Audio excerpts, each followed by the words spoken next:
Novels forever में खुशामदीद। Novel bug जिसकी writer है मेहरुन्निसा शामिर। होपफुली कि आप लोग इस नावल को एंजॉय कर रहे होंगे, और अगर अभी तक आप लोगों ने इस चैनल को सब्सक्राइब नहीं किया तो कर दीजिए। और मेरा क्योंकि टारगेट है इस 6 मंथ में 50K तक सब्सक्राइबर्स करने का, तो होपफुली कि मैं अचीव कर पाती हूँ या नहीं, लेकिन देखते हैं। तो आइए जल्दी से स्टार्ट करते हैं इस नावल को बगैर किसी देर के। वो दोनों एक कैफ़े में एक दूसरे के आमने सामने बैठी थी। ये कैफ़े एक खुली जगह पे बनाया गया था, खुले आसमान के नीचे। ऊपर कोई छत नहीं थी, बस आसमान था, आग बरसाता आसमान। हर टेबल के साथ एक छतरी नुमा कोई चीज़ लगी थी। उसको खोलो तो वो आपके ऊपर साया कर देती थी और आपको झुलसाती धूप से बचा लेती थी। महर ने नीले रंग का प्रिंटेड लॉन का सूट पहन रखा था, कानों में टॉप्स, बालों की ऊंची पोनी टेल बना रखी थी। वो उदास थी, उसके बरक्स फरवा फ्रेश सी थी, घुटनों से ज़रा ऊपर तक आती ब्रांडेड शर्ट, उसके नीचे बड़े पॉन्चो वाले ट्राउज़र्स, कानों में डायमंड टॉप्स, भूरी आंखों में मस्कारा और उंगलियों में पहनी डायमंड रिंग्स, होंठों पे सजी सुर्ख लिपस्टिक। वो मुकम्मल तैयारी के साथ आई थी।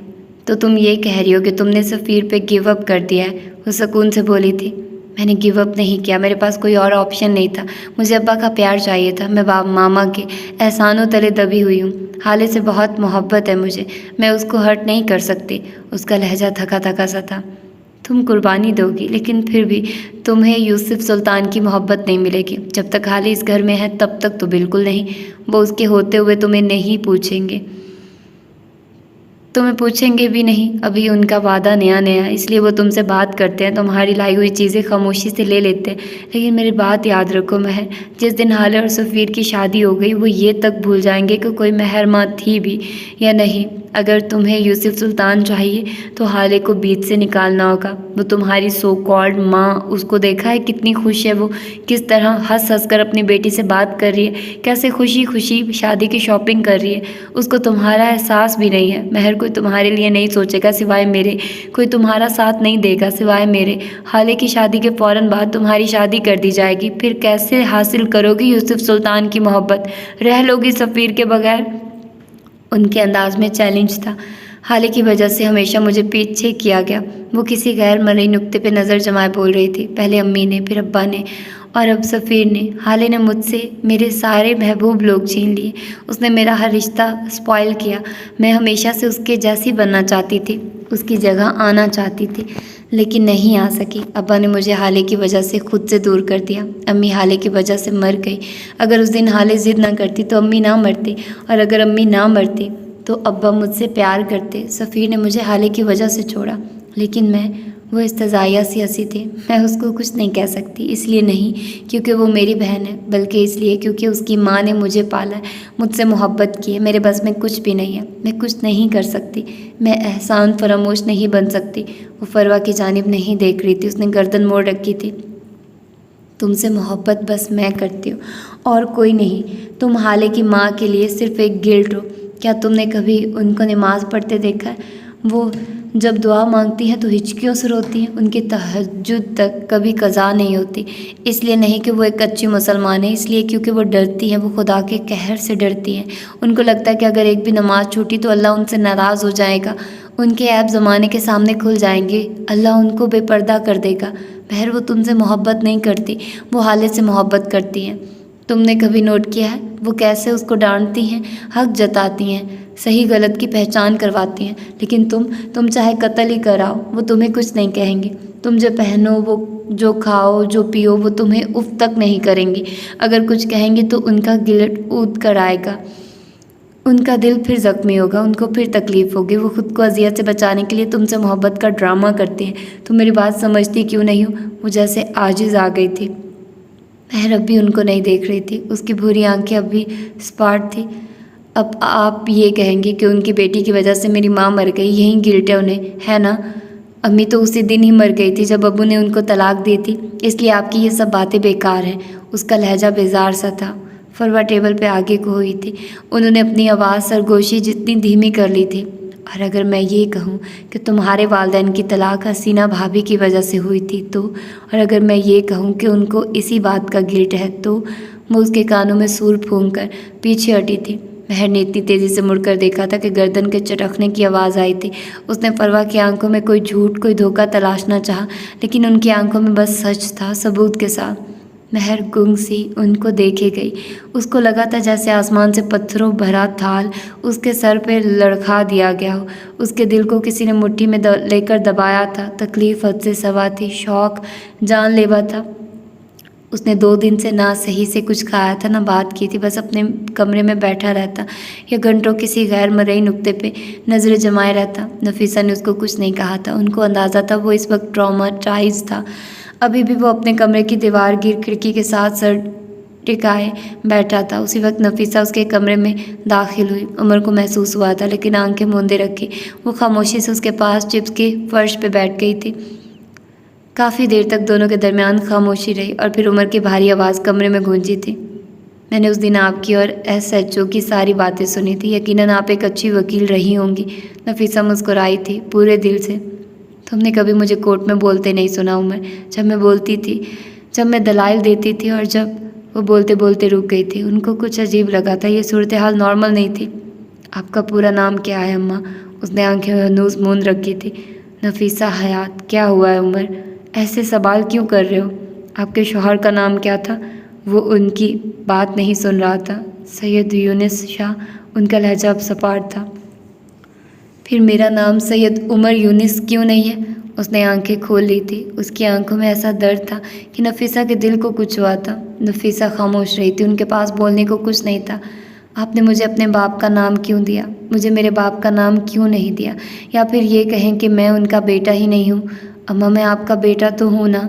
उसने आखिरी सवाल न जाने किस खदशे के पेश नज़र किया था। तुम मेरे बेटे हो उमर। तुम मेरी जान हो, मेरी औलाद हो तुम। उन्होंने उमर से ज़्यादा खुद को यकीन दिलाया था।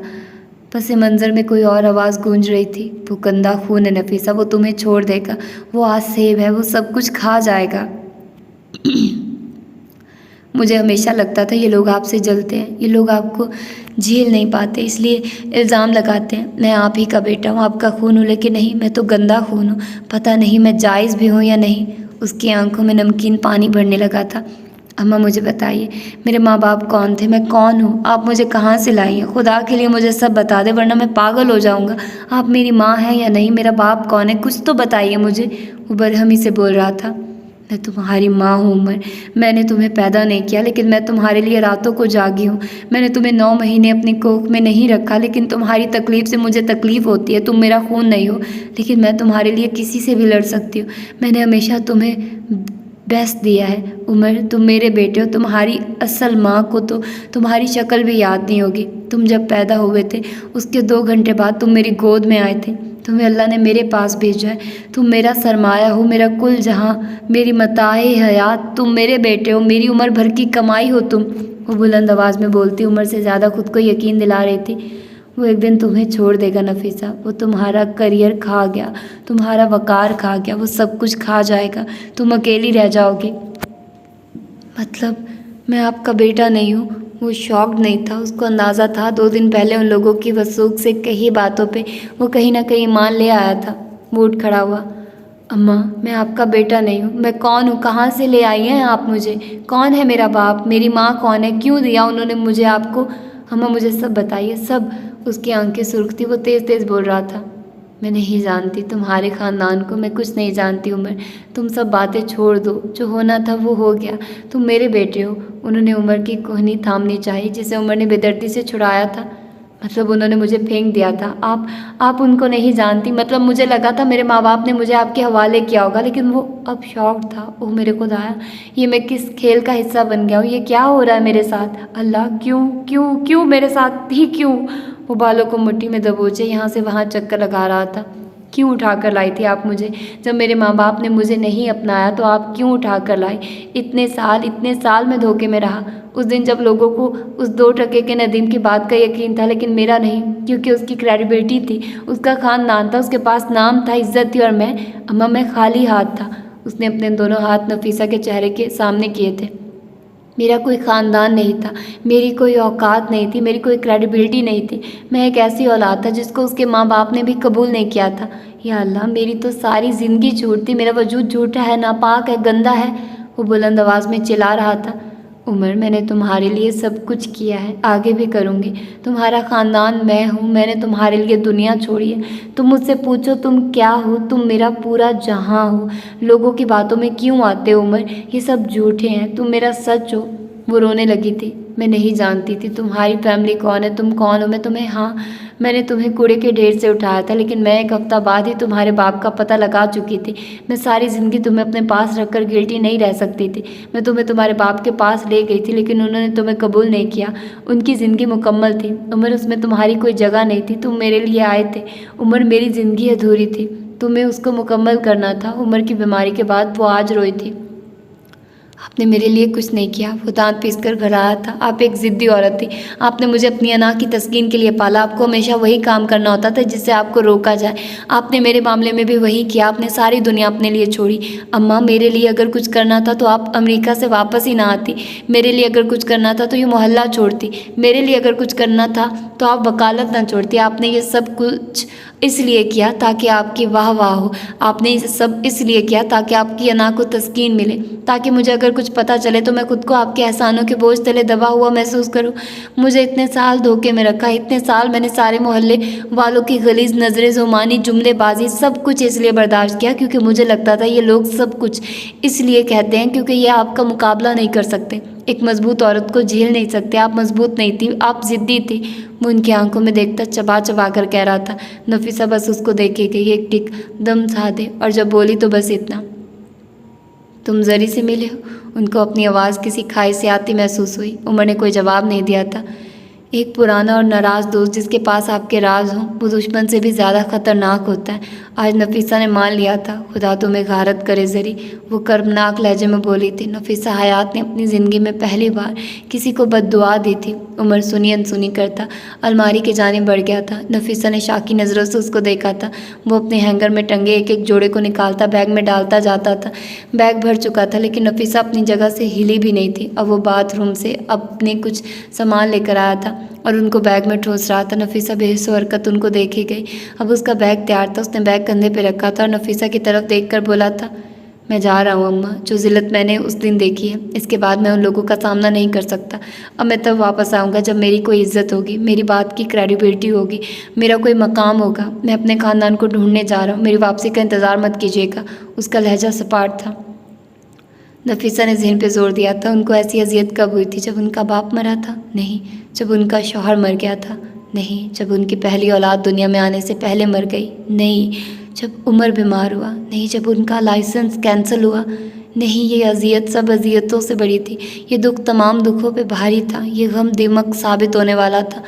उमर मत जाओ, वो रंधे हुए लहजे में बोली थी। आंसू उबल उबल कर उनकी आंखों से निकल रहे थे। तुम मेरा सहारा हो, मेरी औलाद हो, तुम मेरे बेटे, मेरा मान, मेरा वाहिद रिश्ता। मुझे बेसहारा मत करो, मुझे हिजर का गम ना दो। तुम मेरा सरमाया हो, मुझे खाली हाथ ना करो। उमर रुक जाओ, वो गीले चेहरे के साथ बोल रही थी। आंसुओं की वजह से उमर का चेहरा धुंधलाया सा लगता था।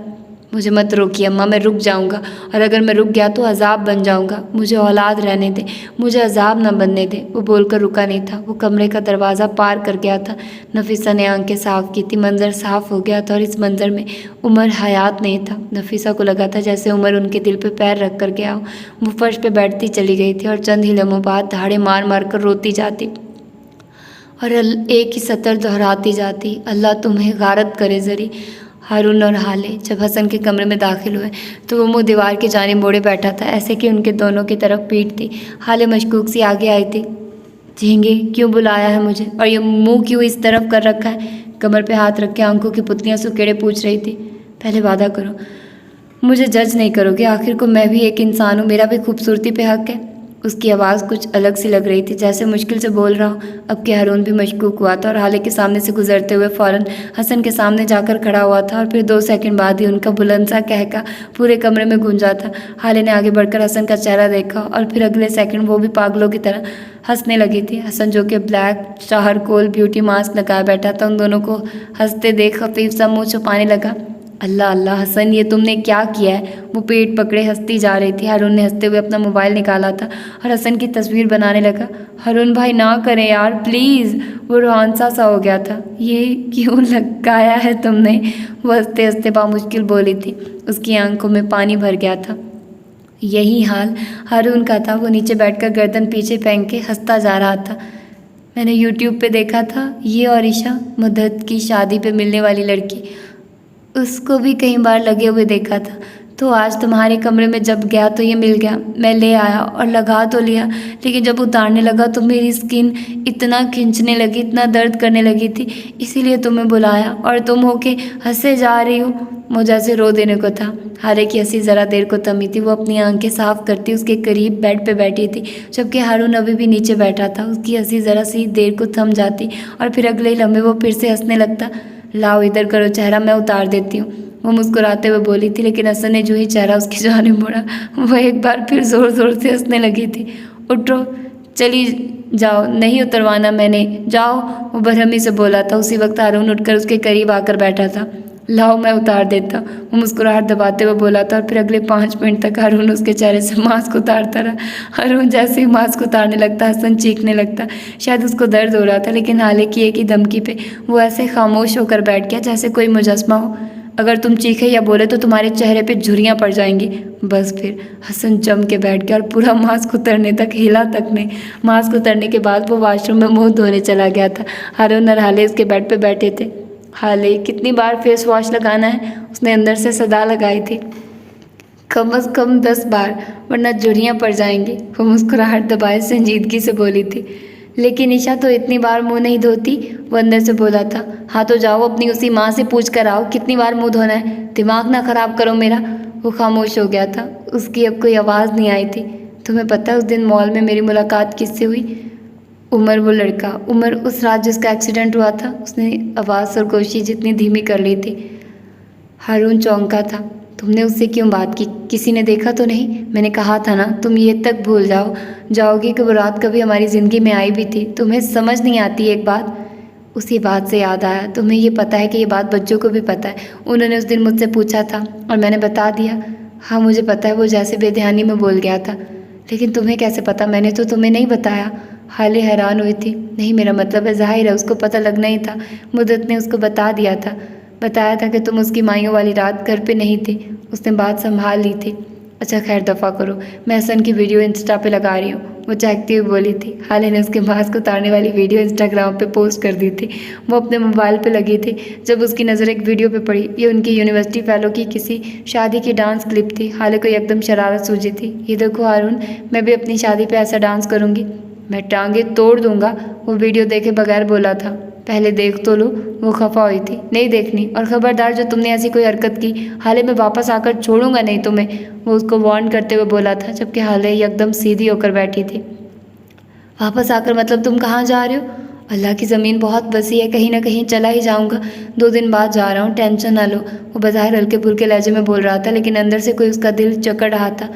तुम मेरी शादी पे, मेरे इतने बड़े दिन पे मुझे अकेला छोड़कर चले जाओगे? तुम ऐसा कैसे कर सकते हो? वो बेयकीनी से बोल रही थी। हारून ने कंधे झुकाए थे। वो उसकी तरफ नहीं देख रहा था, उसका सर झुका हुआ था। वो अपने मोबाइल की तारीख स्क्रीन पे उंगली फेरते हुए बोल रहा था। अकेली कब होगी? तुम सब लोग हैं तो सही तुम्हारे पास। अगर हाले के साथ हारून शाहिद ना हो तो वो अकेली ही होती है। ये तुम्हारे अल्फाज है हारून, वो दुख से कह रही थी। तुम क्या चाहती हो? वो तुम्हारी शादी पे चना मेरे यहाँ गाता रहे। हाले सुल्तान, वो फिल्म है welcome to reality. Hasan bathroom के दरवाजे पे खड़ा तंजिया सा कहकर फिर से अंदर गायब हो गया था। अभी 4 दफ़ा और मुँह धोना था। मैं यहाँ नहीं रह सकता हाले, तुमसे फिर से शादी कर रही हो। मैंने तुम्हारे फैसले का एहतराम किया। अब अगर मैं यहाँ से जा रहा हूँ तो यही शर्त तुम पे भी लागू होती है। हाले मेरी सिचुएशन समझो, वो उसकी आंखों में देखकर नरमी से बोला था। हाले खामोश हो गई थी। उसका दिल दुखा था, बहुत बुरी तरह दुखा था। ये मुलाकात एक होटल स्वीट में होना तय पाई थी। परवा ने वही लिबास पहन रखा था जो सुबह महर के साथ उस कैफ़े में बैठे हुए पहन रखा था। अलबत्ता मेकअप को ताज़ा टच ज़रूर दिया था। लिपस्टिक सुबह से ताज़ा ज़्यादा तरोताज़ा थी। फ़हीम मिर्ज़ा और फरवा एक दूसरे के आमने सामने सोफ़ों पे बैठे थे। बीच में शीशे की मेज़ हायल थी। फ़हीम के सोफ़े से ज़रा दूर उसके गार्ड्स खड़े थे, जबकि एक 28-29 साल लड़का उनके साथ बैठा था। उसकी आंखें फ़हीम से मिलती थी। वो उनका भांजा था।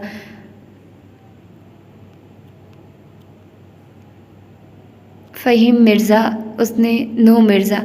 उसने फूलों वाली शर्ट के साथ नीली जीन्स पहन रखी थी, गले में कई तरह की चेन, हाथ में ब्रेसलेट। उसकी रंगत सांवली सी थी, आंखें सुनहरी शातिर से, बाल हल्के घुंघराले थे। वो चुभती हुई नज़रों से सामने बैठी फरवा को देख रहा था। वो गैर आरामदेह सा लगता था। तो आप ये कह रही हैं कि आप मुझे हेवन दिला सकती हैं? मैं ये नहीं पूछूंगा क्यों, मैं ये ज़रूर पूछूंगा कैसे। वो 55 या 60 के करीब की उम्र का, बाल कलमों से सफ़ेद थे, स्याह कुर्ता सूट के ऊपर सफ़ेद कोट पहने हुए वो काफ़ी हैंडसम लगता था।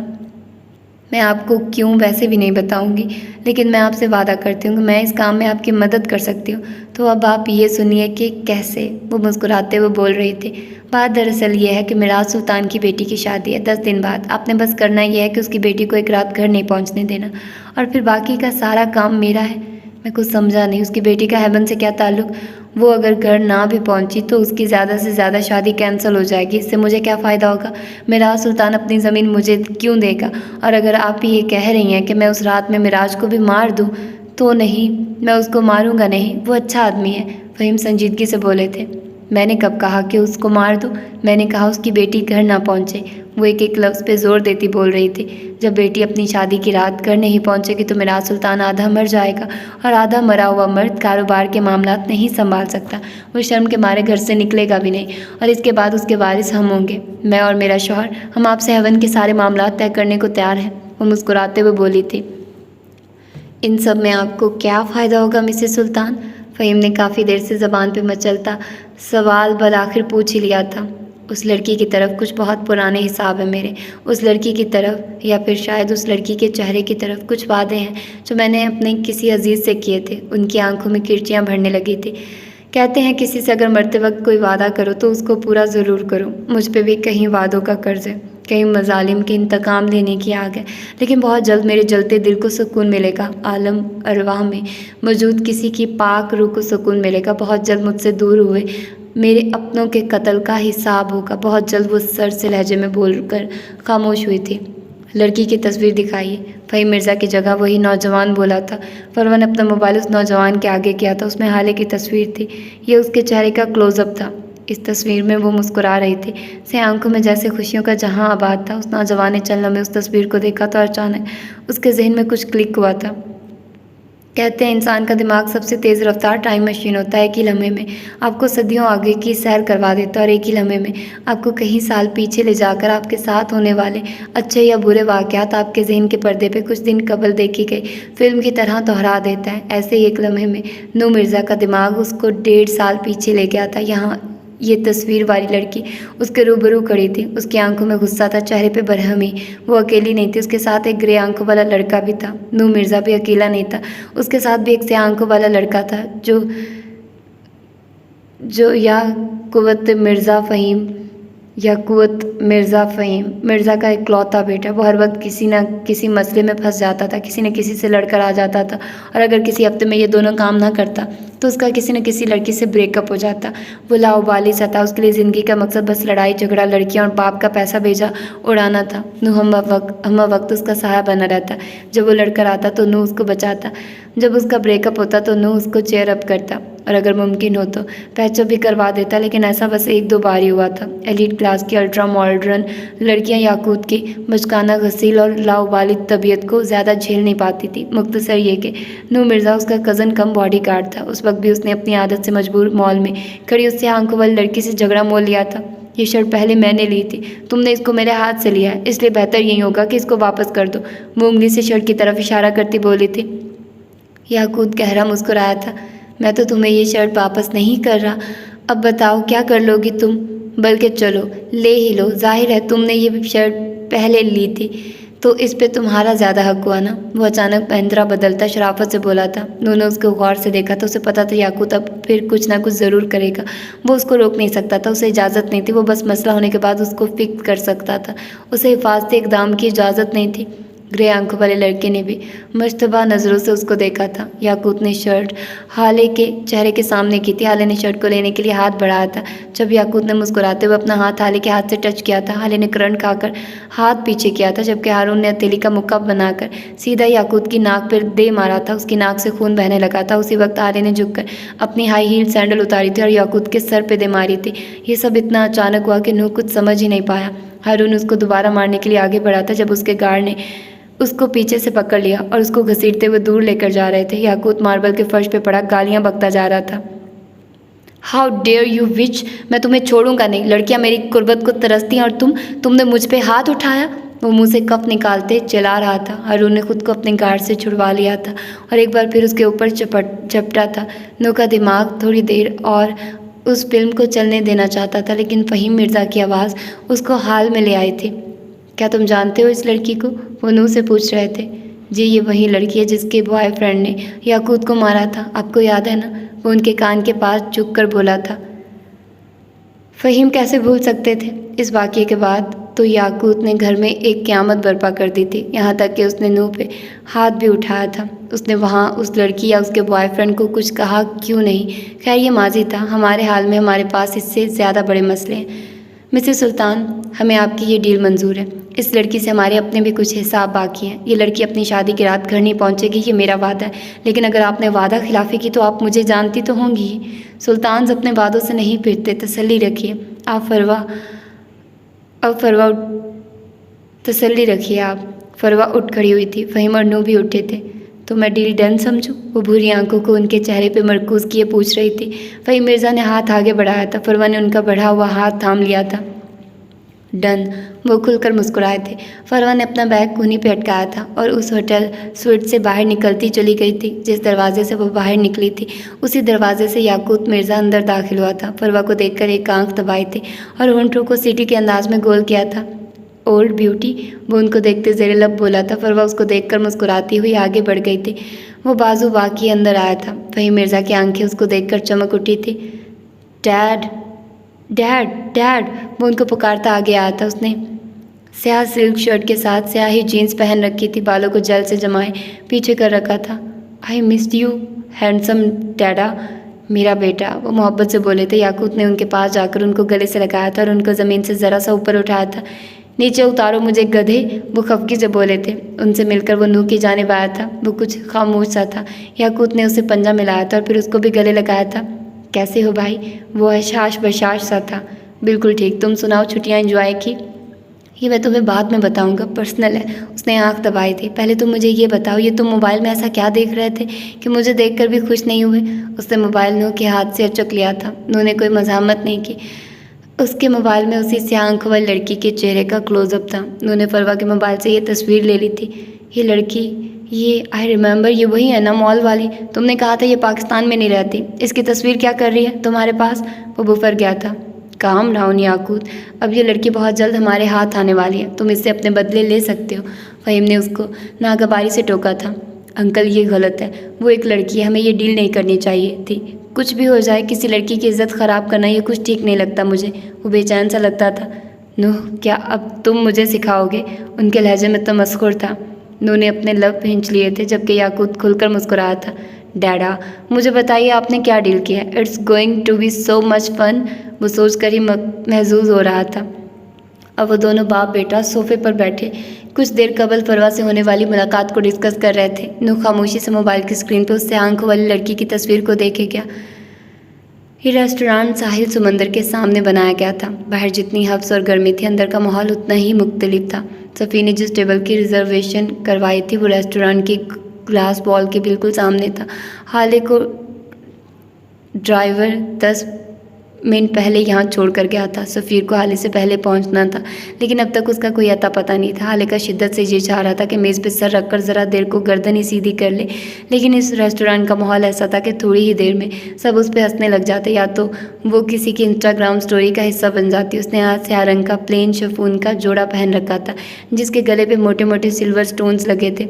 कानों में डायमंड ईयररिंग और गले में चेन, बालों को ढीले जोड़े में बांध रखा था। हल्के से मेकअप में वो बहुत खूबसूरत लग रही थी। उसके सामने वाली मेज़ पे 3 लड़कों का ग्रुप बैठा था। उनमें से एक लड़का खाना खाते हुए बार बार मुड़कर उसकी तरफ देखता था।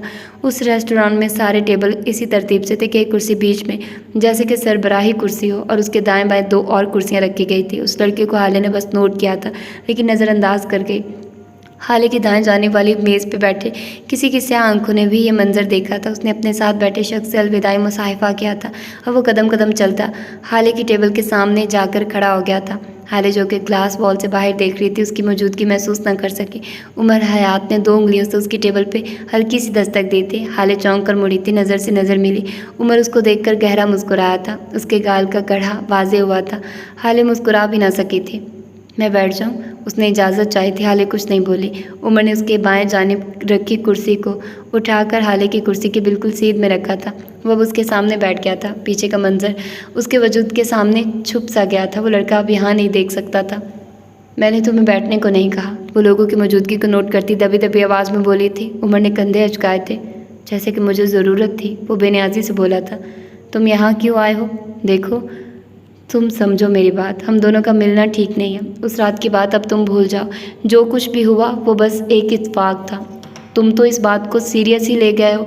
अब मेरी बात सुनो, तुम अभी की अभी उठो और यहाँ से जाओ। मैं तुम्हें इस बार नरमी से समझा रही हूँ, लेकिन अगली बार मैं सख्ती से पेश आऊँगी। तुम मुझे हरास कर रहे हो।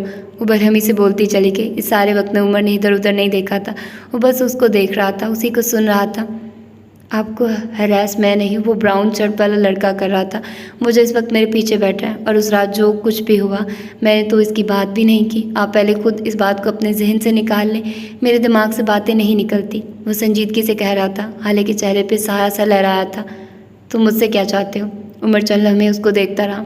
मैं आपसे शादी करना चाहता हूँ हाले। हाले को लगा था जैसे किसी ने उसके सर पे धमाका कर दिया था। उस दिन मैंने आपसे कहा था ना, मैं अब जीना चाहता हूँ। इसका मतलब यही था, मैं आपको देखकर जीना चाहता हूँ, आपके साथ जीना चाहता हूँ। और अगर ऐसा नहीं हुआ तो मैं बस ज़िंदा रह सकता हूँ, लेकिन जी नहीं सकता। आपके बगैर ज़िंदगी गुजर सकती है, जी नहीं जा सकती। वो उसको देखते हुए नरमी से कह रहा था। उसका लहजा किसी को भी पिघला सकता था, लेकिन सामने भी हाले सुल्तान थी। हाउ डेयर यू, वो उसकी आंखों में देखती अजीब से लहजे में बोली थी। तुम्हारी हिम्मत कैसे हुई? वो दबा दबा घबराई थी। तुमने समझ क्या लिया है? मुझे पहले तुम मुझे स्टॉक करोगे, फिर मुझसे चंद अच्छी अच्छी बातें करोगे, मैं तुमसे इम्प्रेस हो जाऊंगी, और फिर तुम आकर मुझे प्रपोज कर दोगे और मैं हंसी खुशी हाँ बोल दूंगी। किस फिल्म की स्टोरी है ये? पागल बना रहे हो मुझे। समझ क्या रखा है तुमने मुझे? तुम जैसे गुंडे मवालियों से शादी करूंगी मैं? 2 जज्बाती डायलॉग बोल दोगे और मैं तुम्हारे आगे पीछे चलने लगूंगी। मिस्टर उमर हयात, मैं हाले सुल्तान हूँ। एक दुनिया है जिसको मेरी आरज़ू है, सबकी झोली में नहीं गिरती मैं। वो इस पास के लोगों पे आस-पास के लोगों पे लानत भेजते हुए बुलंद आवाज़ में बोल रही थी। लोग मुड़ मुड़ कर उनको देखने लगे थे। उमर ने उसको अफसोस से देखा था। मुझे लगा था आप मैच्योर हैं, खैर वक्त के साथ साथ हो जाएंगी, ये कोई इतनी बड़ी बात नहीं है। आपने ये जो सारी बात इतना चीख चीख कर आधे रेस्टोरेंट को सुनाई है, वही सब अगर आप आराम से भी बोलती तो मैं सुन लेता और समझ भी लेता। रही बात जज्बाती डायलॉग्स की, तो मुझसे ज़्यादा तो आप बोल चुकी हैं। मैं कोई गुंडा मवाली नहीं हूँ। अल्हम्दुलिल्लाह मैं एक डिसेंट आदमी हूँ। सरकारी जॉब है मेरी, इस शहर में एसपी तैनात हूँ। पिछले 2 महीनों से, इससे पहले मैं किसी और शहर में था। जिस दिन हम मिले थे इस सड़क पे, उस दिन मैं ड्यूटी ज्वाइन करने आ रहा था। लेकिन देखिए कैसे जालिम लोग हैं, आपके शहर के पहले ही दिन मुझ पे हमला कर दिया। हाउ रूड ना, उसने जैसे तायद चाही थी। खैर आप सोच लें मेरे बारे में, फिर फैसला कीजिएगा। वो ऐसे बोल रहा था जैसे वो दोनों कोई बहुत अच्छे दोस्त रहे हों। मैं सोच समझ कर भी ना ही बोलूँगी, वो चबा चबा कर बोली थी। मैं वजह जानना चाहता हूँ। मैं किसी और से मोहब्बत करती हूँ और हमारी शादी हो रही है 10 दिन बाद, ये वजह काफ़ी है, वो चटक कर बोली थी। उमर के दिल को धक्का सा लगा था। कौन है वो बदिक्कत बोल पाया था। तुम्हें बताना ज़रूरी नहीं समझती मैं, और अब तुम्हें चाहिए कि तुम मेच्योरिटी का मुजाहरा करते हुए मेरा पीछा छोड़ दो। वो एक एक लफ्ज़ पे जोर देती बोली थी। उमर ने एक गहरी सांस भरी थी। और अगर वो शख्स सफ़ीर है तो आपसे गलती होने जा रही है। वो सही इंसान नहीं है, कम अज़ कम मोहब्बत या शादी के मामले में तो बिल्कुल नहीं। वो इस गलत चॉइस की तकरार से थक गई थी, तभी हारे हुए अंदाज में बोली, कैसे? साबित करो मुझे। वो मेज़ पे आगे को हुआ था, उसकी आंखों में देखा था और बोलना शुरू किया। वो करप्ट है, आप स्ट्रेट हैं, सीधी, वो लालची है, आप बेगर्ज। उसको हर बात में फ़ायदा चाहिए होता है। आप मुख्तलिफ हैं, आप एक आज़ाद पंछी जैसी हैं। आप एक काम कर लेती हैं, फ़ायदा और नुकसान बाद में सोचती हैं। खैर ये भी कोई अच्छी आदत नहीं है, लेकिन आप ऐसी हैं। हाले ने कस कर उसको देखा था। उसे अपनी बर्तरी साबित करने का बहुत शौक़ है। उसे हर वक्त अपने इर्द गिर्द ऐसे लोग चाहिए जो उसकी वाह वाह करें, उसको माने, उसकी सुनी जाए। वो आपसे मोहब्बत भी नहीं करता, आपसे मुतासिर है, अट्रैक्टेड है, हासिल करने का ख्वाहिशमंद है, लेकिन मोहब्बत बिल्कुल नहीं। वो आपसे मोहब्बत नहीं करता, उसे लोगों को जज करने की आदत है। आपको लोगों में अच्छाई ढूंढना पसंद है। वो चाहता है सब उससे कमतर रहें। आप दूसरों की कामयाबी से भी खुश होती हैं। आप दोनों में ज़मीन आसमान का फ़र्क है। आपकी शादी अगर हो भी गई तो निभाना मुश्किल हो जाएगा, बहुत मुश्किल। वो नरमी से कह रहा था। हाले गौर से उसको सुनती रही। मैं उन्हें नहीं छोड़ सकती, उसने बोलना शुरू किया था। इसलिए नहीं क्योंकि मैं उनको पसंद करती हूँ, बल्कि इसलिए क्योंकि अब बहुत देर हो चुकी है। हमारी शादी फिक्स हो चुकी है। आधे शहर को ये बात पता चल गई है। मेरा ख़ानदान कोई आम ख़ानदान नहीं है। मेरे बाप जज है। मेरे चचा और मेरे कज़न शहर के सबसे बड़े बिजनेसमैन शुमार होते हैं। मेरे मामू MNA हैं। उसने बोलना जारी रखा। मैं खुद को और इस रिश्ते को चांस देना चाहती हूँ। आगे जो कुछ भी होगा देखा जाएगा, लेकिन इस वक्त मैं इस पोजीशन में नहीं हूँ कि उसको इनकार कर दूँ। मैं राज़ी हूँ, तैयार हूँ, वो मेरी चॉइस है। अगर मुझे खसारा भी हुआ तो कम से कम किसी को इल्ज़ाम नहीं दूँगी। उसका लहजा नॉर्मल था। मैं आपसे फिर भी यही कहूँगा कि सोच लें, अभी शादी कुछ वक्त के लिए मुलतवी कर दें, खुद को वक्त दें, इस ताल्लुक़ को वक्त दें। बाद में पछताने से बेहतर है आप अभी से खुद को तैयार कर लें। मैं आपका इंतज़ार करूँगा। इन 10 दिनों में हर दिन, हर घंटा, हर मिनट आप मुझे मिल जाएंगे तो मेरे लिए इससे बड़ी खुशी कोई नहीं होगी। याद रखिएगा, अगर आप पे कोई ऐसा वक्त आया जब आपके अपने भी आपके साथ न रहें, तब मुझे पुकारिएगा। तब उम्र हयात आपके साथ होगा। उसके लहजे में ऐसा मान था कि हाले को यकीन आने लगा, लेकिन नहीं, अभी कहाँ। मेरे पास साथ देने को बहुत लोग हैं उमर, मुझे तुम्हारी ज़रूरत नहीं पड़ेगी कभी। और तुम मेरा इंतज़ार मत करना, क्योंकि हाले के पास तुमसे ज़्यादा बेहतर ऑप्शंस मौजूद हैं। और मैं आज के तुम्हारे प्रपोज़ल को ना कहती हूँ। वो मुस्कुराते हुए बोली थी। उमर भी मुस्कुराया था। उसी वक्त किसी के मोबाइल के कैमरे ने उस मंज़र को तस्वीर में कैद कर लिया था। वो कोई नस्वानी वजूद था। उसकी आंखें भूरी थी। उमर उठ खड़ा हुआ था। उसने सफ़ीर को सामने से आते हुए देख लिया था। मैं आपका इंतज़ार करूँगा। आपके पास बेहतर ऑप्शंस हैं। जब बेहतर ऑप्शंस छोड़ जाएं तब मुझे याद कीजिएगा, क्योंकि वो मेज़ पे हाथ रख के उसके करीब झुका था। मैं आपके लिए बेहतरीन हूँ। वो मुस्कुराते हुए चला गया था। सफ़ीर उसका चेहरा नहीं देख सका था। वो हाले के करीब आया, तब तक वो जा चुका था। ये कौन था? वो उसकी पुश्त को देखते हुए पूछ रहा था। वो उस कुर्सी पे नहीं बैठा था जहाँ उमर बैठा था, जहाँ से बाकी कोई हाले को ना देख सकता हूँ। वो सरबराही कुर्सी के साथ वाली कुर्सी पे बैठा था कोई खैर ख्वाह, आप नहीं जानते।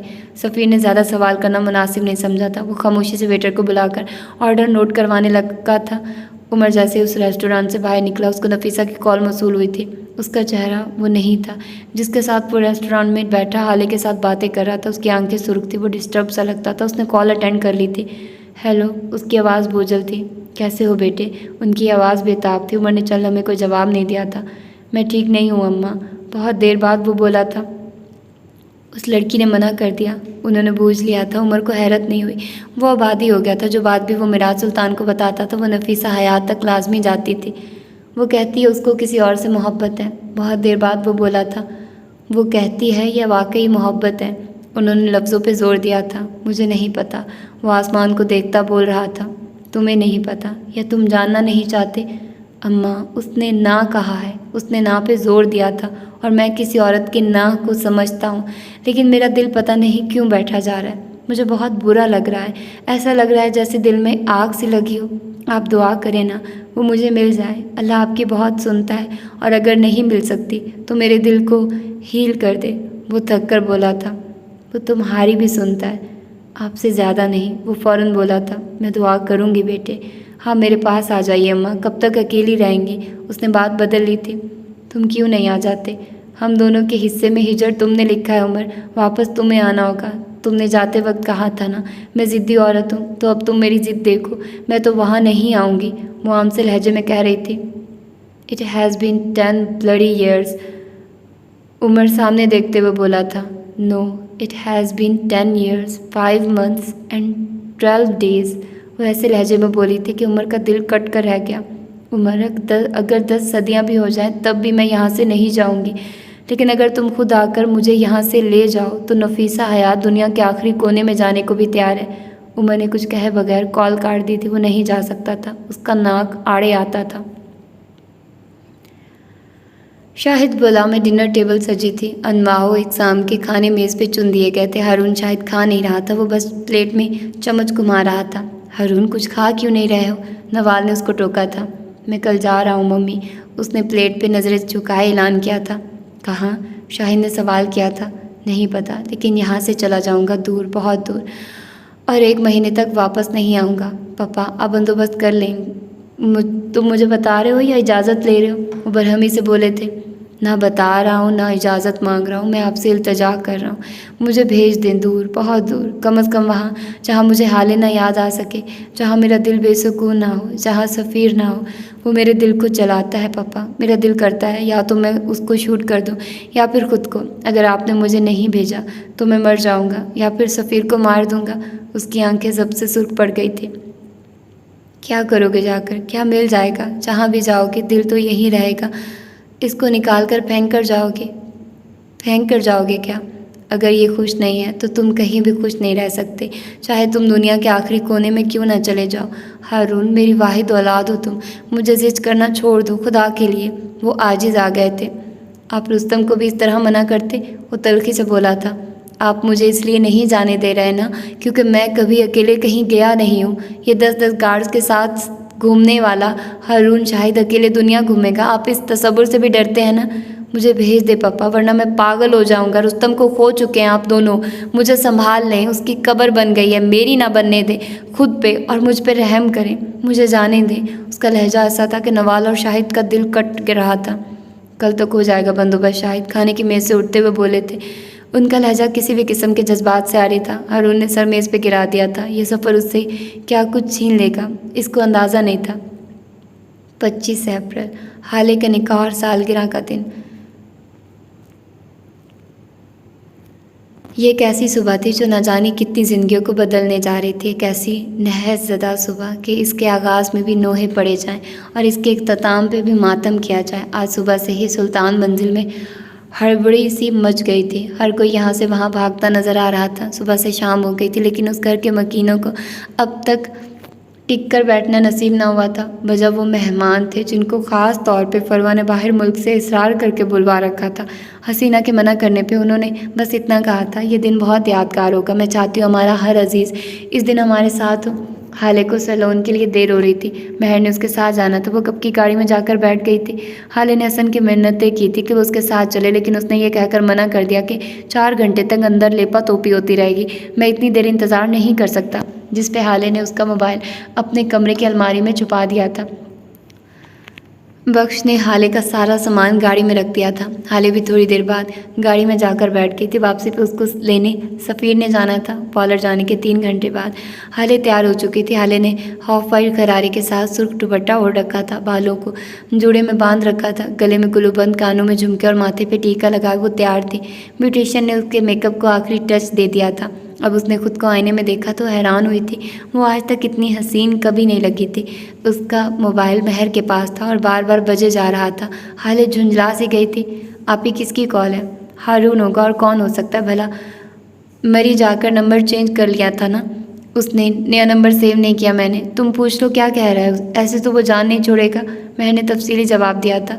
हाँ मैं उसको कॉल कर लेती हूँ। उसने मोबाइल उठा लिया था और अब वो हारून को कॉल करने लगी थी। कॉल अटेंड होती थी लेकिन आवाज़ नहीं आ रही थी। वो तंग आकर मोबाइल फेंकने लगी थी कि हाले तुम बाहर जाकर गाड़ी में बैठो, जब तक तुम कॉल कर लोगी तब तक मैं आ जाऊँगी, ओके? महर अपना मेकअप आधे में छोड़े उससे बात करने लगी थी। अच्छा ठीक है, आप भी जल्दी आ जाइएगा, देर मत कीजिएगा प्लीज़, वो अजलत में बोलती चली गई थी। सैलून वालों ने प्रोटोकॉल के तौर पर ये एक लड़की को उसके साथ कार तक भेजा था। हाले बाहर आ गई थी। उस लड़की ने हाले के गरारे को संभाल रखा था। सैलून के दरवाजे के बाहर हाले की गाड़ी खड़ी थी। सफ़ीर ने हाले को मैसेज कर दिया था कि वो नहीं आ रहा था। उसने ड्राइवर भेज दिया था। मिराज सुल्तान ने हाले से कहा था कि वो उसको लेने आ जाएंगे, लेकिन हाले ने मना कर दिया। उसको अभी तक सफ़ीर पे गुस्सा था। हसन पे गुस्से की वजह से वो किसी गार्ड को भी अपने साथ नहीं लाई थी। वो मैरिज हॉल पहुंचने के लिए भी लेट हो रही थी। अगर सफ़ीर आ जाता तो अब तक उनका कपल शूट भी हो जाता। गाड़ी का दरवाज़ा ड्राइवर ने खोल दिया था। हाले ने उसको देखा नहीं था। वो हाले की तरफ पुष्ट किए खड़ा था। वो फ़ोन कान से लगाए बैठ गई थी। ड्राइवर दूसरी तरफ से आकर ड्राइविंग सीट पे बैठ गया था। हाले ने अभी उस पर ध्यान नहीं दिया था। बात सुनो, AC ऑन करो। वो फ़ोन कान से लगाए मसरूफ़ सी बोली थी। हारून, मेरा सब्र मत आजमाओ, अब कुछ बोलो भी। एक तो कॉल अटेंड कर रहा है और कुछ बोल भी नहीं रहा। वो खुद से कुछ बुड़बुड़ा रही थी। उसी वक्त ड्राइवर ने गाड़ी स्टार्ट की थी। हाले को लगा था वो AC चलाने के लिए गाड़ी स्टार्ट कर रहा है, लेकिन उसको गलत लगता था। ड्राइवर ने गाड़ी आगे बढ़ानी शुरू कर दी थी। हाले ने चौंक कर उसको देखा था और हाले का सांस सीने में अटका था। ये उसका ड्राइवर नहीं था। या खुदा, ये कौन था? वो इतनी शौक थी कि उसको समझ में नहीं आया कि क्या करे। तुम कौन हो? कौन हो तुम? मेरी गाड़ी में कैसे आए? वो हैरत, शौक और डर के मारे अटक अटक कर इतना ही कह सके। और उसने जब गौर किया तब उसको पता चला ये उसकी गाड़ी नहीं थी। उसका रंग और मॉडल वही था, लेकिन ये गाड़ी ही हाले की नहीं थी। ये ख्याल ही हाले की जान ले गया था। वो बिल्कुल सुन्न हो गई थी। तो ये थी आज की एपिसोड। यकीनन आप लोग अगली एपिसोड का इंतज़ार करना चाहेंगे। तो मिलते हैं इसकी अगली एपिसोड में कल। अपना ढेर सारा ख्याल रखिएगा। अल्लाह हाफिज़।